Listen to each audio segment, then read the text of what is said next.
All right. We are live. So there we go. Now I think we're going. I think we're live now. Hopefully everybody can hear me just fine. I think it's working. We'll see.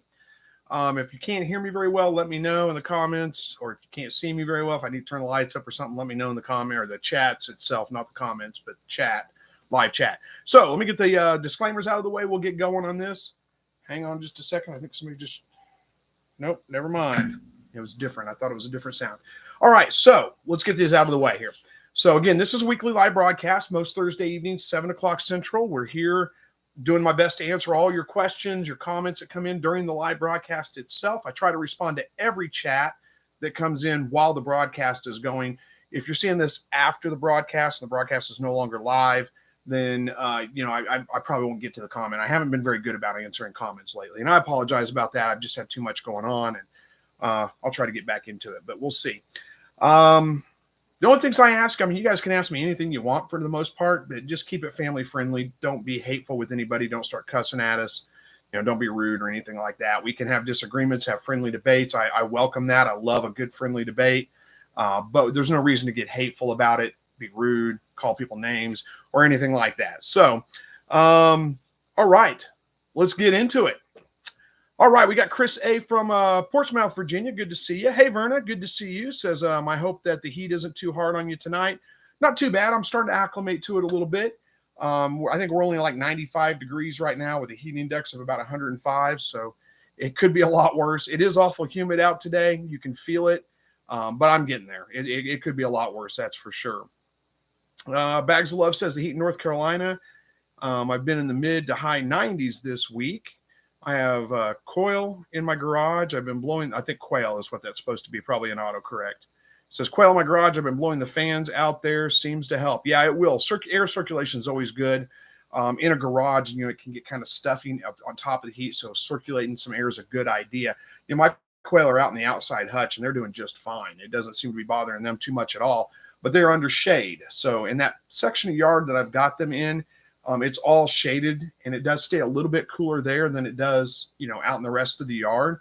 Quite a bit cooler, actually. It's probably a good 5-6 degrees cooler out there. So they do pretty well, though. But, yeah, we've had 90-plus degree weather all week, too. It just went, just full-blown summer, just like that over the weekend. Saturday was it was just miserably hot because it was the first day we'd gotten that hot. I think we got 95 degrees, and then it was 94, 95, 96 every day since then. Yesterday, we got a little bit of a break. It only got down to 91. But we're hanging in there. Could be a lot worse. Like I said, I'm starting to acclimate to it now, so it's not nearly as brutal on me as it was Saturday, even though that wasn't that long ago. I'm getting a little bit more used to it. Jesse, good evening to you. Says good evening to everyone from Iowa. Let's see. We got JL, I think it is JL, maybe. Am I reading that right? Am I saying it right? I may not be. Hopefully I am. It says, good evening, Chris. This is the first time I've joined. Well, thanks for joining. We appreciate that. And hopefully we can get your questions answered if you have any or help you out a little bit. And hopefully I got your name right, too. I'm guessing it's JL, but I don't know. I may be wrong. I'm saying it wrong. First name, last name. That's a great username. Says, glad to catch you this week. It's been a while since I've watched live. Well, I'm glad you're here, too. Thanks for coming back.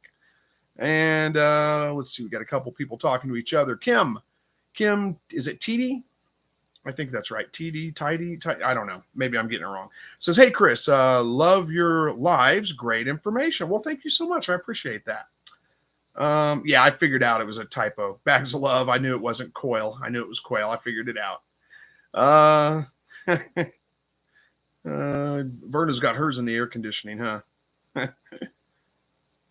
Edwin, let's see, says, how do you treat Coccidia in rabbits, and can you eat treated grow outs? Thanks ahead of time. Well, you can treat it a couple of ways. Coccidia is a parasite. It's really, I think, pretty much impossible to get rid of once you have it. I've got to look up the name of I can't remember the treatment for it.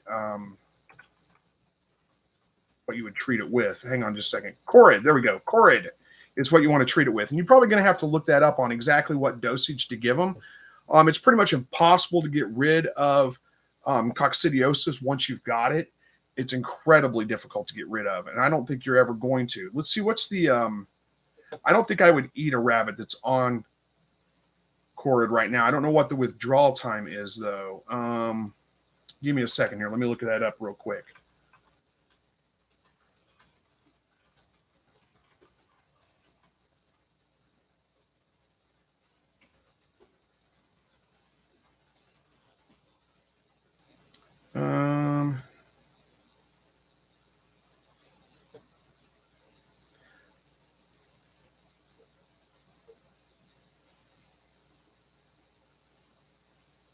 Okay, yeah, it looks like people are saying for the most part, and I didn't look too much in depth into this, but the withdrawal time they're considering is about a month, 30 days.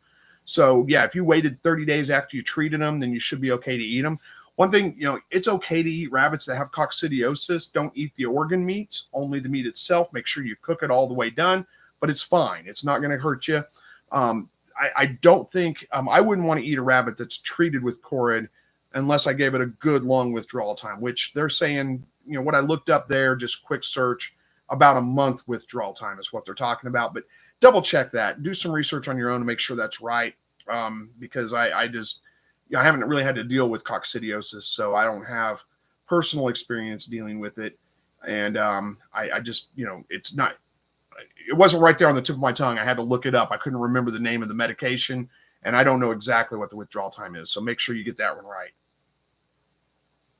All right, Michelle says it's 115 here in Arizona. We're in a heat wave. Lost 2 quail last week. They're under a mesquite tree and covered with 60% shade cloth. Yeah, that's tough. I mean, I know it's a dry heat, and that does make a difference. Hang on, let me check. Not urgent. That does make a difference to us, but yeah, 115 is hot no matter what. I spent about a month in Arizona. Oh, it's been probably 25 years ago. And I remember it was in the middle of summer. And I remember I walked to the gas station to get a soda or something and walked back. I didn't have a rental car at the time. I was there for work. And, as I was walking back, I was thinking, it's kind of warm, but I didn't really think it was overly hot. And I remember looking up and seeing one of those like bank signs that tells you the temperature. That's a long time ago. I don't know if they even do that anymore. And it was 120 degrees. And it just didn't feel that hot to me because, it doesn't get anywhere near that here in Missouri, but we have high humidity. Most of the summer, it's pretty high, 75, 80% humidity. And there is a big difference in the way that impacts you. Now, it probably doesn't impact the quail much differently. They're probably 115 degrees is hot. And I'm sorry you had to lose a couple of them. That's bad. But sorry, I got distracted by another comment. But it sounds like you're doing what you can. Shade cloth under shade of a tree. If you can keep them out of the sun, that goes a long way. Make sure they have plenty of ventilation, plenty of fresh water, and they usually acclimate and do just fine with that. I did lose one bird about a week ago. It may have been because of the heat. Just as the heat started coming on, that one bird may have been a little sickly or something like that already, and that just was the final straw, that kind of did them in. I don't really know. Haven't lost any more, so hopefully you don't either. Hello, Miss Kitty from Utah. Good to see you. Owen, good to see you. I'm doing well. Hopefully you are too. Hey, Jasmine's here, and she's not under her other username, so I know who she is. I'm just kidding, Jasmine. Good to see you. Thanks for joining. Charles says, hello from Arkansas. Hot and steamy here. Yeah, I know exactly what you mean. Today was very humid. Very humid. Let's see. There we get back to the other ones. JL says, my buck, who is 4 months old, got with my 4 female rabbits. Do you think they are bred? He was apparently with them a while before we caught it and separated them. 4 months old, there's a good chance they are bred. It's hard to know for sure, but yeah, there's a good chance. He could possibly be breeding them at 4 months old. It's right on that line of, whether he could or couldn't. So, I might, I would watch them pretty close, see if they start stashing hay in about 3-4 weeks. And, give them 30 days. And if you want to breed them to another buck, you can go ahead and try. But if you're not, just watch them pretty close, check back in, like I said, about 25 days, start throwing a handful of straw in there every day. If they don't start stashing hay, walking around with it hanging out both sides of their mouth by about day 33, 34, you can probably give up on it and consider them not bred and move on. Kim says, lost 2 quail to a coon this past week. Got rid of the problem. Yeah, boy, I tell you what, there could be a lot of problems when it comes to predators and pests and things like that. I don't have too many. I haven't had the raccoons get into my hutch. They've come to them. I've seen them. on trail cams and stuff, but they haven't actually made it into the hutch or got in any of my quail. But I do have a fox that comes around every once in a while. He's gotten a few of them by grabbing them through the bottom wire and pulling their legs off through the bottom wire, which is rough. But so far, he's been leaving us alone for a little while, so he must have enough to eat right now. He or she, I don't know if it's a male or a female. Hey, Brandon, Whiskey Tango Farms is here. Good to see you. Jasmine says, can I just say I am thankful that it's not horribly messy to process quail. I have been processing grow outs and extra males in my air-conditioned kitchen yesterday and today. No heat, no flies. Woo. Yeah, I know what you're saying. I tend to, I usually process them outside, but it's not uncommon. I'll do it at the kitchen sink sometimes. And you're right. It's not terribly messy. It's fine. You can contain it. And it's nice that they are. And you're looking at it the right way. You can do it in the air conditioning with no flies. So it is a blessing for sure. Let's see. Tanya says, hey, Chris, I got a 1-year-old quail and a female, exactly one male. I'm starting to incubate. Oh, okay. Let me read that again. It says, hey, Chris, I've still got a little bit of this leftover congestion from my cold. It's not nearly as bad. Way, way better. But a little bit sneaks up on me every once in a while. But Tanya says, hey, Chris, I've got a 1-year-old quail. I've got 1-year-old, not a 1 year. Maybe I can't read tonight. Let's adjust my glasses, see if that helps. Hey, Chris, I've got 1-year-old quail, all female, except one male. I'm starting to incubate my eggs, but I'm worried I might have siblings. Should I be getting another male that isn't from these ones? You probably don't have to worry about it, honestly. You're starting to worry that they might have siblings. I'm not sure what you mean by might have. Either they're, whoa, what's going on with the camera there? There we go. Either they are siblings or they're not siblings, but you don't really have any way of knowing that. Either way, it's not a big concern. I wouldn't worry about it. Add some new blood in, once a year, every 2 years, especially if these are going to be a meat run. You're not going to keep them for future breeders. Then you don't need to worry about it at all. Even if you are going to keep them for future breeders, it's really not a big concern. You're looking at probably 5, 6, 7 generations before you start really running into any kind of problems from inbreeding your quail. Now, some of the other animals are more sensitive to that. Rabbits and things like that, I wouldn't breed siblings together. Don't do it. It's a bad idea. But with quail, you don't have any way to know. It's not a big deal. They're going to be fine.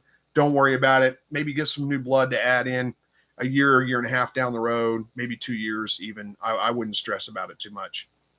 Charles says, just bought 24 2-week-old jumbo browns and built a cage off your design. It's doing well so far. About to build our breeder pens this weekend. Awesome. Well, I'm glad it's working out well for you, and congratulations on getting that done. It's always a little bit of work to get things going, but it sounds like you're on your way. All right, Marty says, hey, Chris, how you doing? I got to make another live. Well, it's good to see you, Marty. I'm doing well. Thank you. Hopefully you are too. Ephraim Boggle says, can a female rabbit be profane from one fall off? What? Oh, probably pregnant is what you mean. Can't she be pregnant profaning? That threw me off. I wasn't sure what you meant by that one, but I think you mean pregnant. Can she be pregnant from one fall off? Yeah, it can yeah, definitely can be. I always like to get 2 or 3 just to be sure, but one, yeah, absolutely can be. If, no, I would consider her pregnant and watch and just treat it just like she was. Oh, I see your correction now. It says pregnant. Probably type it on your phone, aren't you? I'm guessing. I always guess that whenever people get like auto-corrected weird things or weird, mistyped things or whatever, it's always because you're typing on your phone and it's doing some kind of stupid autocorrect. All right, Jesse says, I picked up a really pretty pedigree broken red New Zealand doe this weekend. She has blue eyes, 2 years old and proven. Awesome. I'm jealous. I wish I could find some good pedigree rabbits myself that weren't 3 hours away. Jesse says, oh, hi, Brandon. Talking to each other. I'll let you guys talk. Whiskey Tango Farms has a question, and they even put a Q in front of it to let me know that. Says, is it possible to have a first-time rabbit mom have a stillborn miscarriage on day 28 and then successfully have healthy babies at expected kindling time? Thinks she lost from yesterday's heat. Oh, I'm sorry to hear that. But yeah, it's definitely possible. They could very well have one stillborn and then still have a successful rest of their litter. Yeah, it's absolutely possible. Let's see. Seth says, do you prefer rabbit tractors for rabbits or keeping them in cages for grow outs? I haven't actually tried rabbit tractors. I don't see there's anything wrong with it for your grow outs if that's what you want to do. I do it in cages because it's just easier for me. But I've often thought about building a rabbit tractor just to. Now, the one thing you're going to have to know about a rabbit, if you build a rabbit tractor, you've got to put you got to put wire on the bottom. They will dig their way out if you just leave it open, and you cannot leave it open. Like a chicken tractor, you wouldn't put a bottom on it necessarily. You wouldn't need to necessarily, but with a rabbit tractor, you do. You have to make sure it's wired on the bottom as well, because otherwise they'll dig their way out. But yeah, I think that's a great way to do it, but I just haven't tried it myself, so I can't really say. Let's see, Michelle. When it's so hot, will I have to wait till September till they start laying, or will they lay no matter what temp? Talking about the quail? Yeah, the quail are going to lay no matter what the temperature is right now. The quail are going to lay based on the amount of light that they're getting. So if they're getting at least 14 hours a day of light, you should expect about an egg a day from every one of your birds. It doesn't matter what the temperature is outside, whether it's 0 degrees Fahrenheit or 100 degrees Fahrenheit. The amount of light is the primary thing that's going to cause them to lay or not lay. Now, on top of that, there could be stress factors. If they get stressed out, they may stop laying. So when you get like sudden shifts in weather, like, it just suddenly turns very cold, suddenly turns very hot, they may take a break from laying for a couple of days. Now, keep in mind that whenever they take a break from laying, it's whatever happened to them a couple of days ago that caused them to stop laying, because it takes a few days for an egg to work through them. So they start producing the egg, and it takes a couple of days for that to work through and be laid. So if they get stressed out on Monday, they're still going to lay the eggs they were developing on Tuesday or on Saturday and on Sunday and on Monday. You'll get 2 or 3 more days worth of eggs out of them, and then they'll stop for a short while. But they usually pick back up pretty quick if it's not a major stress factor. Stress factors for them could be, like I said, sudden changes in weather that may or may not affect them. It's not a guarantee.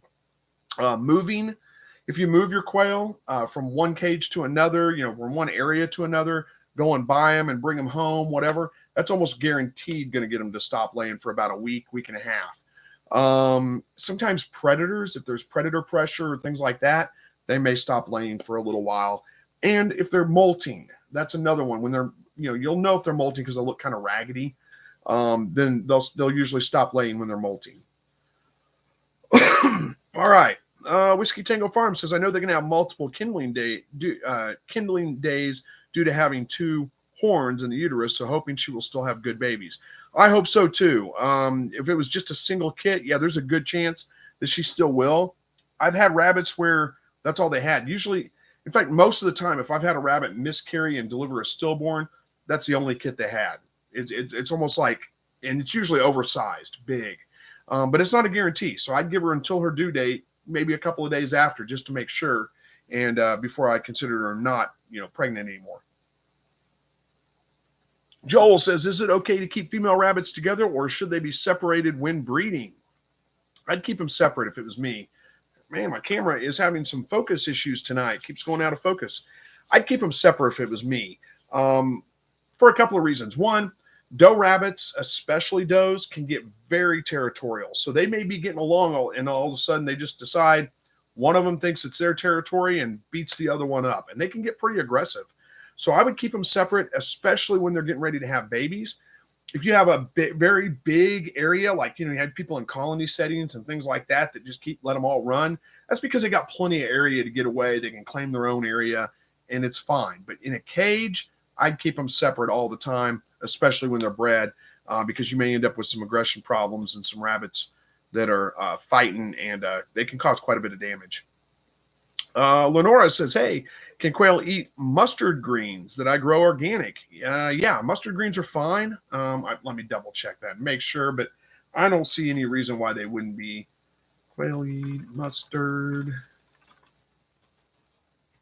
greens. Yeah, there's no problem with mustard greens. Things you want to stay away from: avocado. Don't feed avocado. I'd stay away from probably too much citrus. A little bit's probably okay, but not much. Onions, I wouldn't feed any onions. Don't feed any of the nightshade family, the plant itself. That would be potatoes and peppers and tomatoes. So you don't want to feed the plant itself to them. They can eat tomatoes. You don't want to feed them a tomato plant or a pepper plant. Those are all kind of bad. Hang on just one second.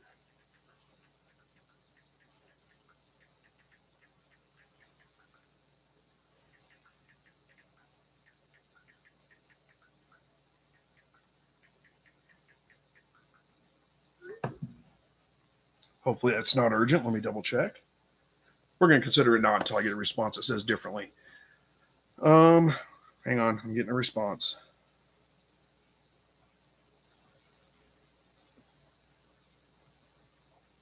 Sorry. I know as soon as I start talking, it's going to come through and I'm going to be distracted again. So,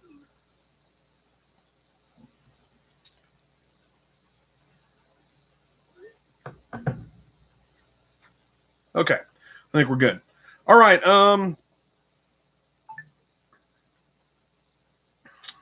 Where's that? Verna. Okay. Yeah. They love greens. She said the same thing. Yeah.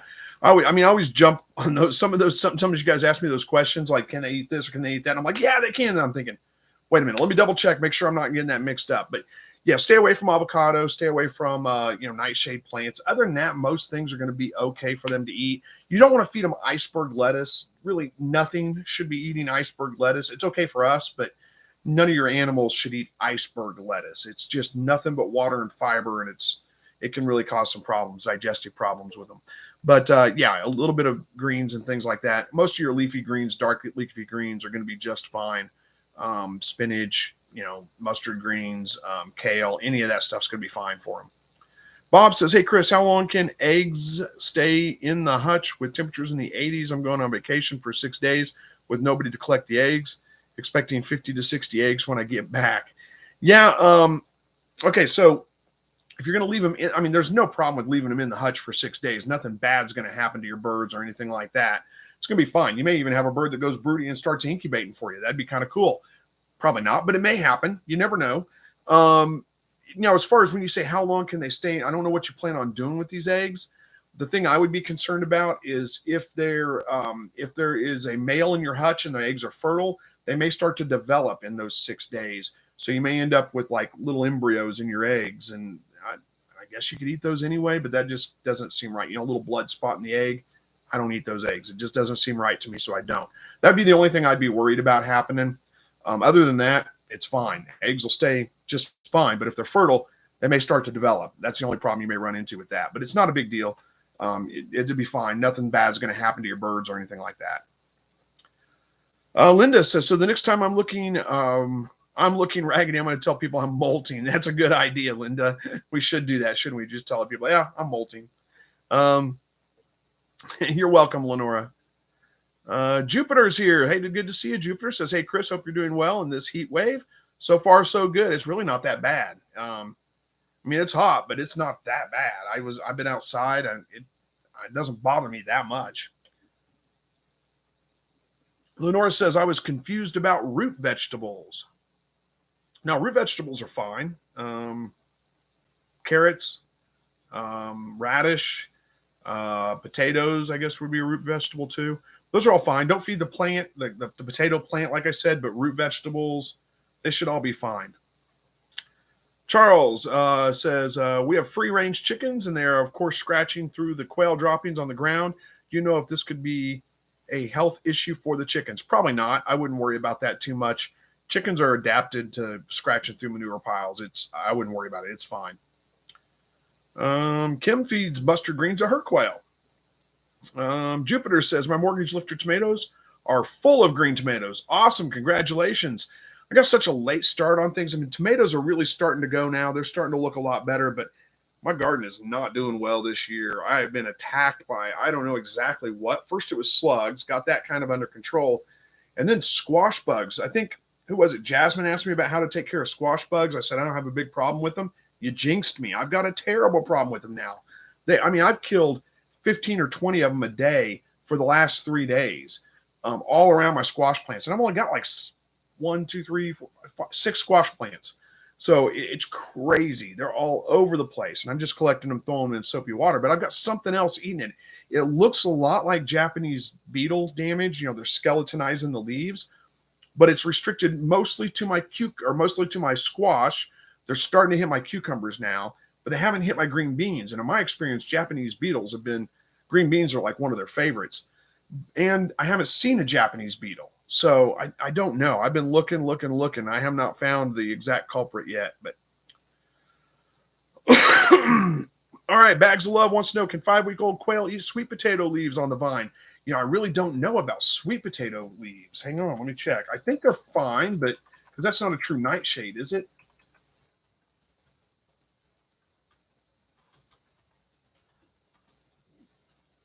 Sweet potatoes, on the other hand, are members of the morning glory family.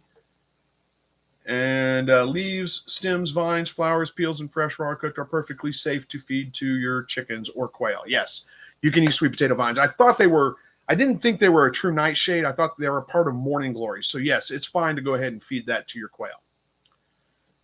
Whiskey Tango Farm says, how is everybody in this crazy weather? Heat, storms, tornadoes, yikes. Looks like Revelation outside lately.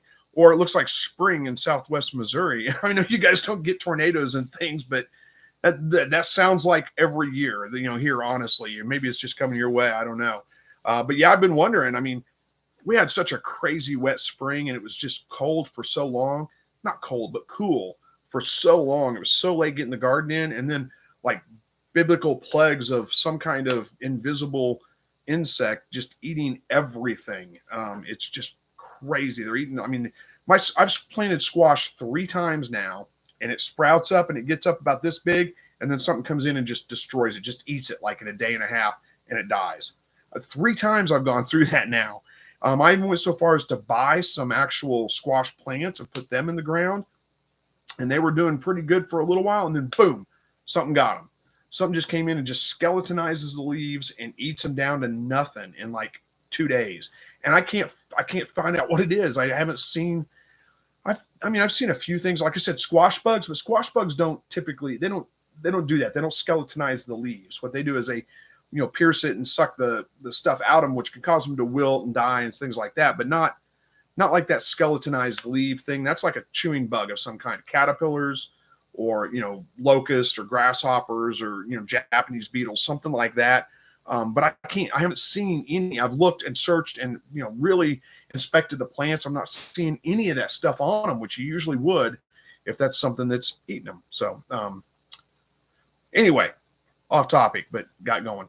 Verna says, I don't even eat iceberg lettuce. Yeah, well, I do eat some iceberg lettuce every once in a while, but it's not a regular thing. I don't mind it. I kind of like it sometimes on like a cheeseburger or a sandwich or something like that. If I'm going to have lettuce, I prefer the iceberg. I like that crunch. And anyway, JL says, my whole garden was completely torn up by strong winds and hail. Lots of cleanup happening. Oh, I bet. Yeah, I'm sorry to hear that. But you got time. Well, depending on where you live, you got time. We got time here. We're in the first week of June, so I'm way behind schedule, but I still got time. I can replant the squash again. We're going to try putting it in I've got some room in one of my raised beds that I'm going to try to put some in and see if it does better in there. I think part of my problem is I got lazy last year. I didn't go get the compost, spread it out over the garden like I normally do. And I think maybe the plants were just not, maybe lacking a little bit of nourishment, and they were a little more susceptible to some of that stuff. But still, I got some kind of bad thing just, tearing up my garden. And I just refuse to use broad spectrum pesticides. So, even if it means I don't get a squash harvest this year, I can go buy squash. It'll be okay. I'm not going to use a broad spectrum pesticide and kill everything. It'll just be a nonstop ongoing problem. Something will move in eventually and take care of it for me. I just got to be patient, wait for it. Hopefully it does it before they eat all my cucumbers too. Lillian says, I have a doe that has been bred with 2 proven bucks 3 times and still fakes each pregnancy. The bucks have been getting successful fall-offs and everything. Any ideas what's going on? Thank you. It sounds like if this has happened 3 times, I think it's time to probably look for another rabbit. She may be, whatever reason, not able to have babies. That's why she's faking the pregnancy. She thinks she's pregnant. She thinks she's going to have babies and she never does. 3 times gives me the idea that it's going to be an ongoing, continuous issue. It's probably time to replace her with a doe that would be a little bit better. S. McKee says, I've been moving my quail back to the enclosed porch, which I have insulated to keep the neighbors from hearing them. So far, so good. Well, good. I'm glad that those things are working out well for you. Yep, Verna's saying the same thing. She beat me to it, I think, that sweet potatoes are fine. They're not nightshade. They're morning glory. Whiskey Tango. Let's see. Bugs. Oh, Jasmine squash bugs heard your plants were free, so they made a trip over to yours. Probably so. Jupiter saying, hope everyone has a good evening, and don't forget to leave Chris a thumbs up. Well, thank you, Jupiter. I appreciate that. All right. Verna says, I love sweet potatoes, and I'm growing them again this year. And as soon as the greens get big enough, my Quail and I both will enjoy them. Yeah, I don't blame you. I like sweet potatoes too. I've never eaten the greens, so I don't know how good they are. I might try them. But we've got a couple going. We only put in 3 slips of sweet potatoes, but we'll see how they do. Linda says, the weather has been awful. It stormed 3 times last week, and now it's 7:30 and still 95 degrees. Yeah, it was when I got up this morning, about 5 o'clock this morning, the sun wasn't even up, and it was 85 degrees.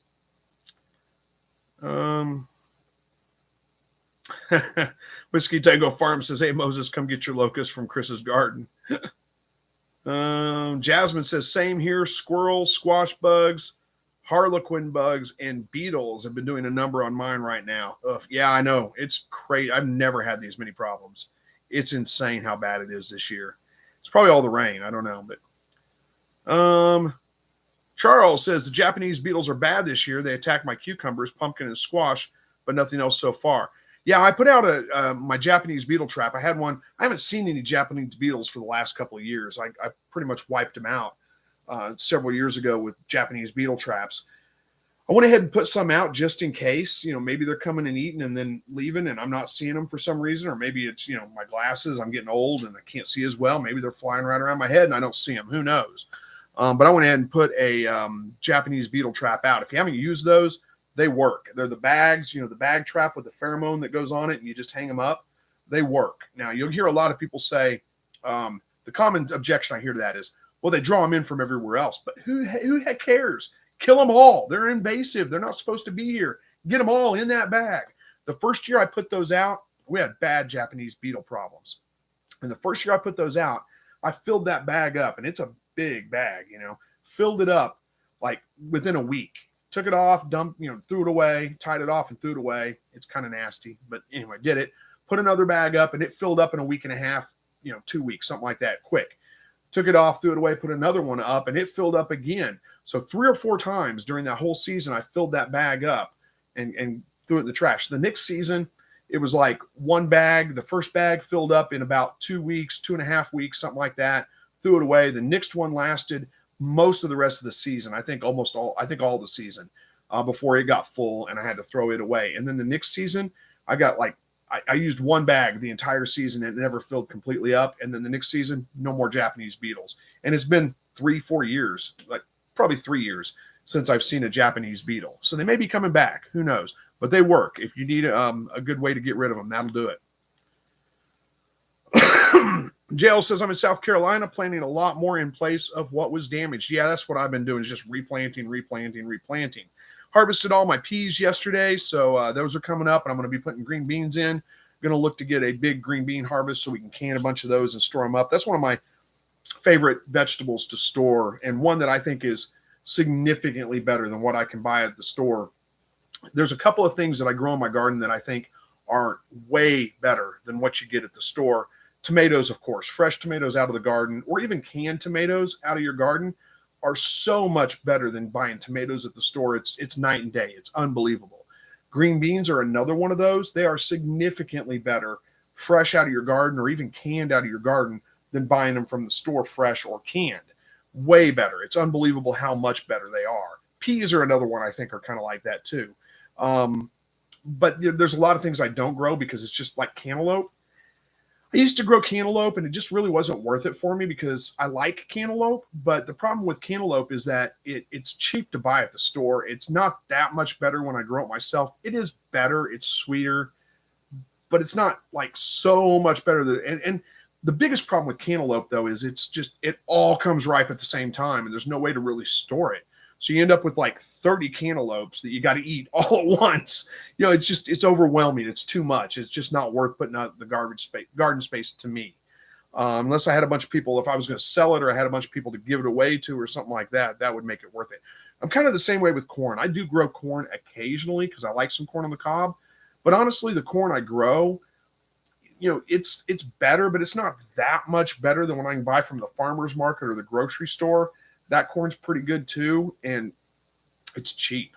Corn is stupid cheap, so I just don't bother growing it. But anyway, I'm getting off topic. Let's get back to it. So, Verna says sometimes peppermint oil can help with bugs. Yeah, I could. You're right. I should try that. We've sprayed some neem oil out there. I've never had real good luck with neem oil, honestly, but I don't think my wife's not here right at the moment, so I could say this. She wouldn't be upset anyway, but she's convinced it'll work. And who knows? Maybe it will. I let her spray it. We'll see how it does. Linda says, we were on vacation in Florida during the storms. Everyone else wanted to go sit on the beach. I just wanted to come home and check on my birds in my garden. Yeah, I know how that goes. I don't blame you. Verna says, Chris, if two female rabbits might not be the buck. Oh, if it's two female rabbits, it might not be the buck. I don't know. Are we talking about the one that faked pregnancy? Did I read that wrong? I thought it was one rabbit that had successful fall-offs from. Let me read that again. I have a doe that has been bred with two proven bucks 3 times. Yeah, I think I got it right. Yeah, I see what you're saying. You're right. If it was more than one female rabbit, it's probably not the female. It's probably the buck. But anyway, Jail says, I grew up in Missouri, about 45 minutes south of Kansas City, Missouri. So, yeah, that puts you right around, probably right around Nevada, Missouri, right? Somewhere right around in there. Not far. Basically neighbors if you were living there still. Jasmine says, thanks for not using broad spectrum pesticides. The beneficial insects, pollinators, and songbirds appreciate it. Oh, I know. Trust me. And there is a time and a place to use some of that kind of stuff. I have used some 7 dust at times when I get like vine borers, but it's very localized. It's not don't spread it everywhere kind of thing. It's not that. It's very localized. I cut the vine open a little bit, dig those out, put a little bit of 7 dust right there on that spot where I've dug them out so that if I didn't get them all, it gets the other vine borers. It's nowhere near the flowers. It's not all over the plant. It's very, very specific uses for some of that kind of stuff. It's kind of the same way I feel about things like Roundup. There are specific uses for glyphosate. I always have a hard time saying that. Specific areas where it should be used, but it's not like a broad everything kind of thing. Anyway.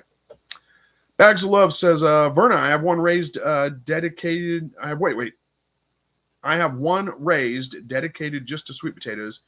And so I have plenty of leaves, vines for my quail and myself. Yeah, that sounds like a good problem to have. Whiskey Tango Farm says, regarding the rabbit with fall off issues, look at her feed and make sure she is not getting too high of fat or protein or too many treats. I accidentally made, you know what? That's a good point. They could be your doe may be overweight. Such as I actually made our does all fat doing that, and they couldn't get pregnant. That's a good point, Whiskey Tango Farms. Thanks for bringing that up. I didn't even think about that. You're right. You do need to check and make sure your rabbit's not overweight. Make sure you're not overfeeding them. I don't know that the protein level, I feed my rabbits at like a 19% protein, never had a problem. But make sure you're not overfeeding them. With your does, you should only, and all your rabbits for the most part, you should only feed them as much as they're going to eat within 24 hours. So you don't want to just keep their feeder full all the time because they will overeat. What you want to do is, start off with about 8 ounces, something like that. It's a very small, I've got a little cup out there that I feed with, and it's mostly full, but it's about 8 ounces, somewhere right around in there. Put that in their feeder. When you come back the next day, if it's all gone and when you dump food in, they just dive into it like they're starving. Increase it a little bit. When I say increase it a little bit, just a little bit, not a lot, a little bit. If you come back the next day and there's still pellets left in there, decrease it just a little bit. And you'll find the sweet spot where that is. Now, that is going to change whenever she has babies. If she has babies, then you just keep her feeder full all the time until the babies are weaned and off of her. But up until then, you want to really limit their feeding. How are we doing on time? We got about 20 minutes left. Hello to you, Jammin' Mike. And Lenora says, I planted 3 weeks ago and all my plants bolted into flowers. It was bok choy and spinach. Yeah, it's tough to grow. Like leafy greens like spinach and lettuce and that kind of stuff. It's tough to grow in heat like this. They do want to bolt. You're right. I don't like kale myself, so I don't ever grow it, so I can't tell you about that. Oh, well, you said bok choy. Never mind. And I don't grow bok choy, so I can't give you an exact answer on that one, but I would assume it's the same as all the others. You might try growing them hydroponically, especially the bok choy. If you watched my video several months ago when it was still wintertime and I was growing them in those Rubbermaid tubs up here, they do tend to do better in those in the heat of summer than they would like planted in the ground in full sun. you might try giving that a try. I know I've seen a couple of different people that have grown. They grow, it's called the crack key method of hydroponics. You can look it up. And they grow primarily bok choy, doing that all summer long, like in Florida. So, I mean, it can be done, and that may be a way to do it. Or shade cloth. That would be the other thing that will help. Vernon Young says, Chris, you cook the greens of the sweet potatoes just like spinach, young leaves you can chop and put in the salad. Yeah, I imagine. I mean, that makes sense. I might give it a try. And Lenora says, Tanya asked if it was okay to give kale. And Lenora says, I give kale to, that's a tongue twister. Is kale okay to give quail? Kale to quail. I know. Says and Lenora says, I give my quail kale. Good grief, that's hard to say. Yeah, it's fine. Kale's fine to give to them. You can feed them spinach, kale, any of that kind of stuff. L. Hornex says, mine love cucumbers. Cucumbers are fine. You can do that too. Whiskey Tango Farm says, do the beetle traps stink like fly traps? Well, I mean, yeah, if you're right up on them, yeah, they do. I mean, it's dead bugs. Yeah, it's going to stink. But I don't notice it like unless I'm really close to it. It's not something that really, I don't think it's as bad as the fly traps. Part of the fly trap stink is the bait that they use to attract the flies. The Japanese beetle uses a pheromone trap, and you can't smell that at all, but the Japanese beetles can. It draws them in. I mean, it draws them in. It's crazy. If you've got any in the area, they will make a beeline for it. It works. Yeah, I think I've got them in my, Charles says I'll look into those traps. Yeah, I think I've got them in my Amazon shop. So if you want, you can go there and get them if you can't find them anywhere else, or if you want to see exactly which ones they are.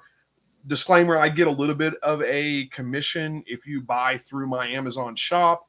So it's okay if you don't want to buy through my Amazon shop, but if you can find them locally, you can buy them locally. It's fine. But if you need to know what they are, you can go there and take a look and see exactly which ones I'm talking about. Spectracide, I think, is the brand that makes them. And it should be pretty. It comes in a green box. I would go grab the box and show you, but my wife just threw the box away because she set up the Japanese beetle trap. Lenora says, I'm trying lemon cucumber this year. Does it get beetles also? It could. I don't have huge issues with beetles on my cucumbers usually. I shouldn't say that. The last time I said I don't have huge issues with a bug, then I got overwhelmed with squash bugs. But, it's going to be susceptible to beetles and bugs just like anything else. It may not be as susceptible, and it probably depends. Like whatever it is that's attacking my stuff right now definitely prefers my squash. So, if you have other stuff growing that stuff would prefer over your lemon cucumbers, I'm not even really familiar exactly which ones those are. I've heard of them, but don't know them well. Then, it's going to go after your other stuff and not bother the lemon cucumbers. But now the problem is it's killing my squash and they're about gone. So now it's going after my cucumbers. So, you may end up with that issue too. Or if your neighbors are growing something that is much more pleasant for them than your cucumbers, then they'll go after those and they'll leave your stuff alone.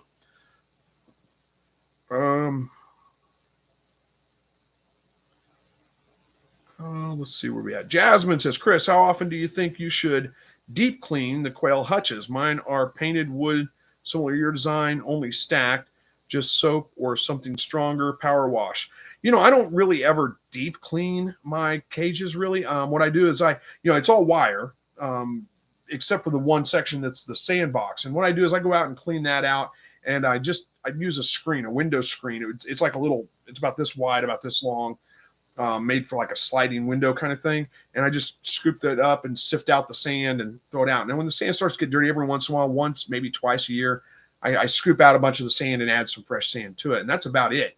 Unless there's something like really nasty going on in there, I don't ever really pressure wash it. I don't soap it out. I don't anything. If there's, occasionally I'll hose it down, maybe a little bit with some water, but I don't find it necessary to do anything else unless there's because it's wire, all the droppings fall through. But unless something has happened, I have yet to really have to issue with having to really wash it out. It just hasn't been an issue that I've had to deal with. Verna says to power wash will get rid of those stubborn buildups. Kim says, I bought a freeze dryer and love it. Preserving is going to be fabulous this year. Yeah, there's I wouldn't mind having a freeze dryer. They're kind of expensive, but who knows? It may be an investment that I make. Jasmine says, what about dehydrating the cantaloupe or freeze drying? I guess it could be possible to freeze dry it. I don't know about, I don't know, dehydrated cantaloupe. I don't know. Is that a thing? Is that a thing that people do? It doesn't sound good to me. Hang on, let me look that up just to see.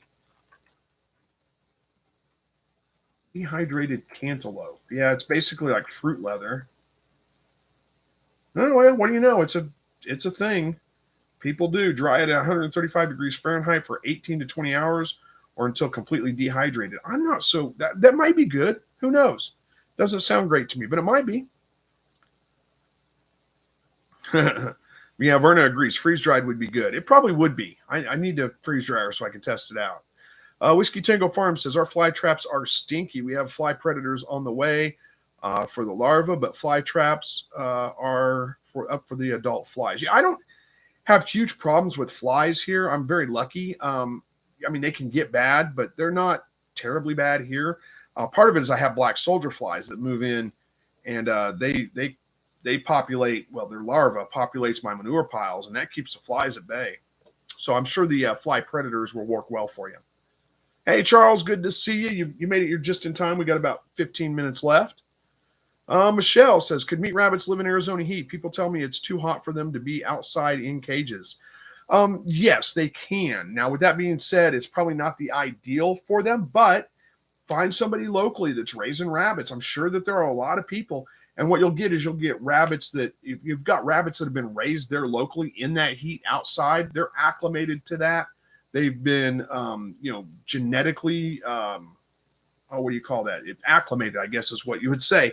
They're used to that heat. So yeah, you can absolutely raise them in the heat in Arizona. You want to keep them in the shade. It's probably a good idea to add some fans to put some circulation, maybe even misters, because one good thing about living in Arizona is it's hot, but it's dry. So you can use swamp coolers and misters and things like that to really help with, giving them a little bit of relief. That stuff doesn't work here in Southwest Missouri. You can spray water on the hutch and it'll just stay there for hours and hours. It doesn't evaporate away and cool it down. So, you've got the ability to do that. There's definitely things you can do, and you can definitely raise them in Arizona. All right, Kim says, you can inject BT with a needle into the plants to kill the vine borer. That's true, you can. And we have done that before too. That's a better way to do it probably. I'm just saying there are times when I will use broad spectrum pesticides, but again, very localized, very precise ways. I'm not just spreading it across the whole garden or on every plant or anything like that. All right. Jasmine says, hey, Verna, I'll probably have to drag the power washer out and we'll use it on the grow out hutches and the rabbit hutches. New rabbits are arriving in 2 weeks. I'm so jealous. I wish I had new rabbits coming. JL says, I got lucky this year and haven't struggled with squash bugs or beetles. My sons check every day though. So I think that helps a lot. Yeah. I'm telling you, it's crazy. I went out and picked 15, 20 of them off the squash plants, day before yesterday. And then yesterday we went out and there were another 10 of them out there that we had to pick on. And it's 3 or 4 days in a row. I picked 15 or 20 a day. It's crazy how many there are. 12 Gauge says running late, but wanted to say hi to Chris and all from Mountain View, Arkansas. Well, we're glad you did, 12 Gauge. Good to see you. Lee says, I live in Newton County, Missouri. Hey, that's just right down the road. I don't know what part of Newton County, but 12 blocks down the road is the county line. So you may not be far. Says, have you heard any more about bird flu? No, I haven't actually, but I haven't really been paying much attention. I'm sure it's around here somewhere. I don't know how big of a threat it is. If it becomes a big problem, I'll probably find out about it, but I haven't. It's interesting though. You mentioned that may be the problem. I'll have to watch my birds pretty closely now that I think about it. We had a hawk, a red-shouldered hawk. We have a pair of them that nests in our backyard, in a tree in the backyard. And Friday evening, I came home and I saw one sitting on the ground out by my back tree line.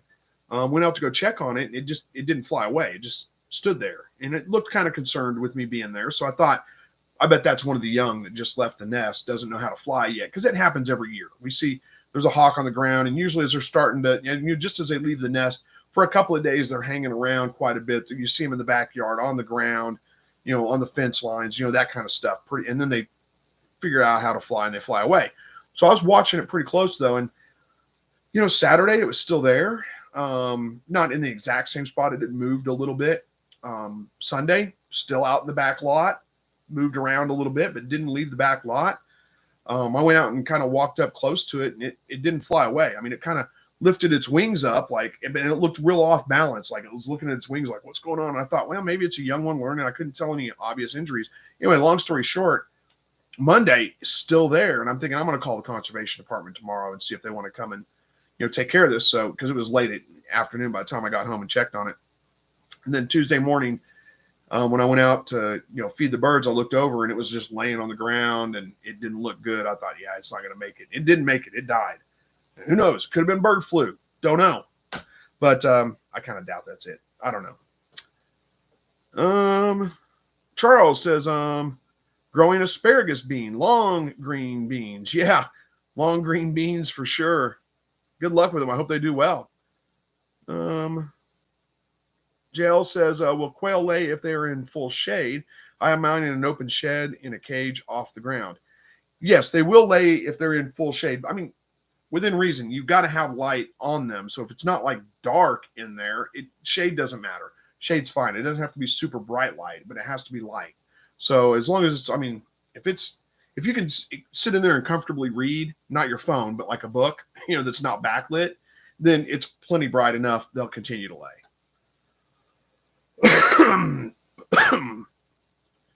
S. McKee says, my quail like cucumber, but go nuts on eating celery. Interesting. I don't think I've fed mine celery, but interesting.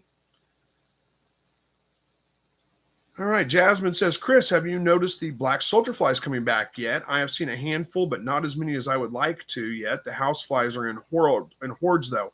Yeah, the black soldier flies, I've seen them quite a bit. Quite a few of them out underneath my hutch.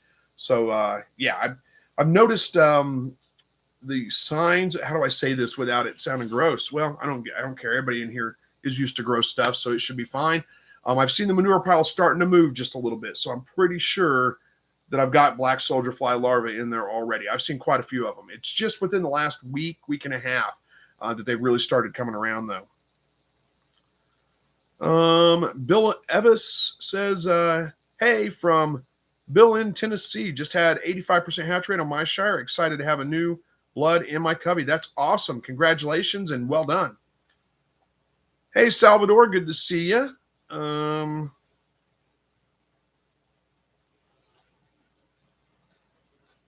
Sorry, scrolling too fast. Says, if you give quail root vegetables, best thing to do is to grate them. You're right. Yeah, it's probably best to get them, at least get the skin off them. That's probably best practice anyway.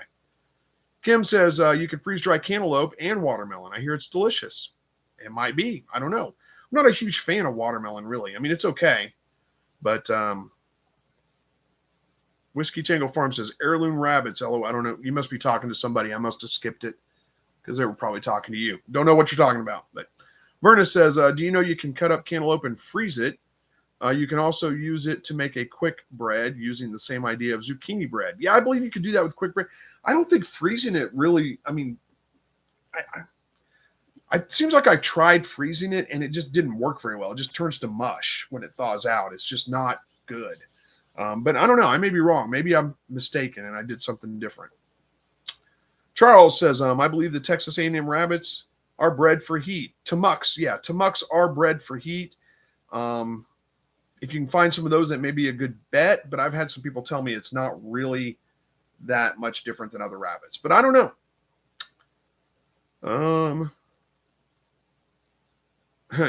JL says, my males are crowing. Yeah, if you haven't gotten,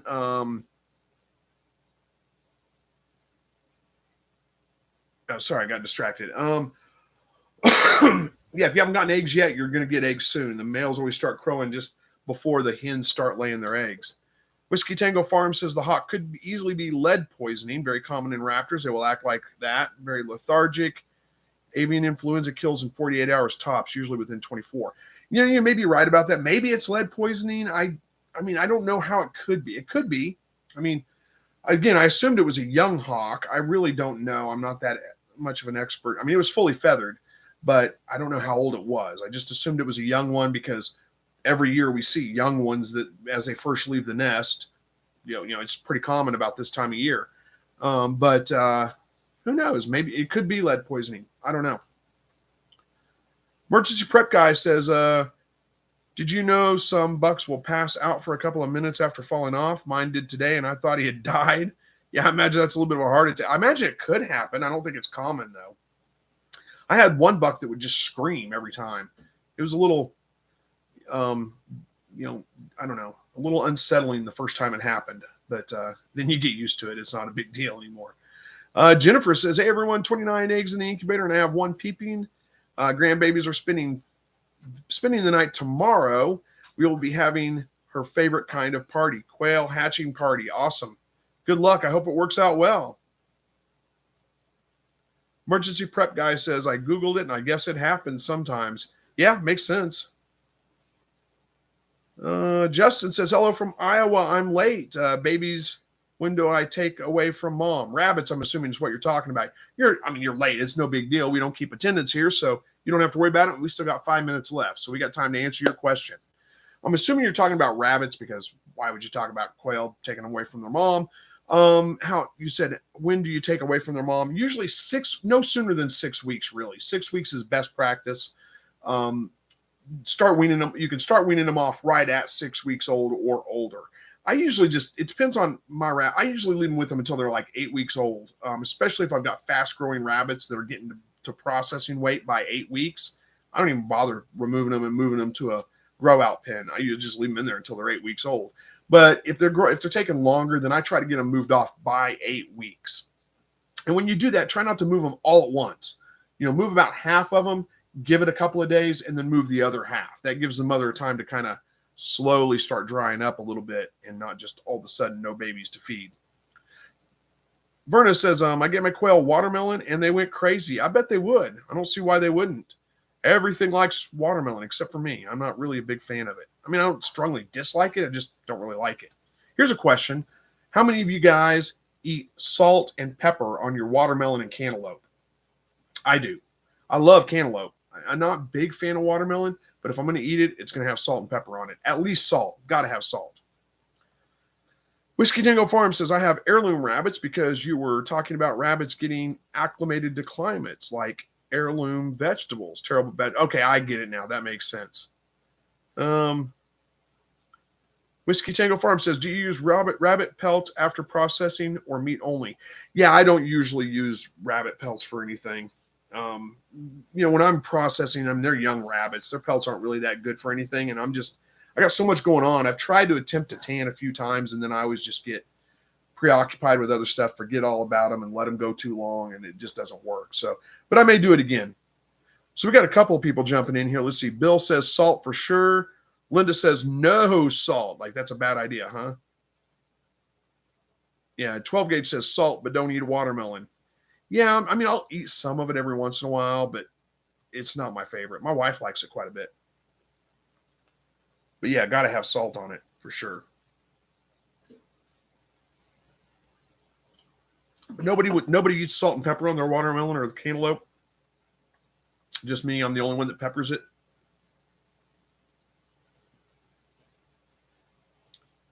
Justin says, I can eat a whole watermelon by myself. Verna says, pickled watermelon rind. Yeah, I don't know about that. I think I've had that. It just wasn't that good to me. Seems kind of like one of those Depression era things where you had to use everything you had because there was nothing, you had to eat the rind of the watermelon because you just didn't have any other food. Let's see. Jennifer's pepper sometimes, but no salt. Interesting. Got to have salt. That's the number one. Linda says, I think it depends on the region. I've heard salt makes it taste sweeter, but I'm from South Louisiana and the melon there is already sweet. Salt brings out the flavor of everything. It's just, yeah, salt is good on everything, almost. Yeah, Bill's saying, I'll try pepper now. Never heard before. Yeah, I like pepper quite a bit, but yeah, it's good. Lenora says, my son doesn't like watermelon. I love it when it's sweet, and my quail love it. No salt or pepper, though. Huh. Marty says, I do think the salt and pepper oil cantaloupe. What? I do think salt and pepper, oil cantaloupe, and watermelon taste great. On, I think is what that's supposed to be on. Yeah, I like it too.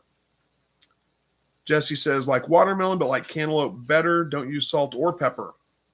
You don't know what you're missing. All right. So who's this? Fisherman. Salt on watermelon is big in Japan. I prefer salt on my oranges, though. Interesting. I don't really like citrus fruit, so I don't eat a lot of oranges. But yeah, makes sense. Whiskey Tango Farm says, I like salt like I like my garlic. Tons. You put garlic on your cantaloupe? That sounds horrible. No, I know what you're saying. You like lots of salt, just like you like lots of garlic. Yeah, I like lots of garlic too. Time to get this one wrapped up tonight, guys. Thanks for joining me. Good to see you. I do want to apologize. I didn't get a video out this week or last week, but I'll get back on track. So thanks for joining me tonight. Always good to see you. I don't, no reason I know of right now that we shouldn't be back on next Thursday evening. Hopefully we get to hang out with all you guys again next Thursday evening. And until then, God bless. We will see you guys next week. Take care.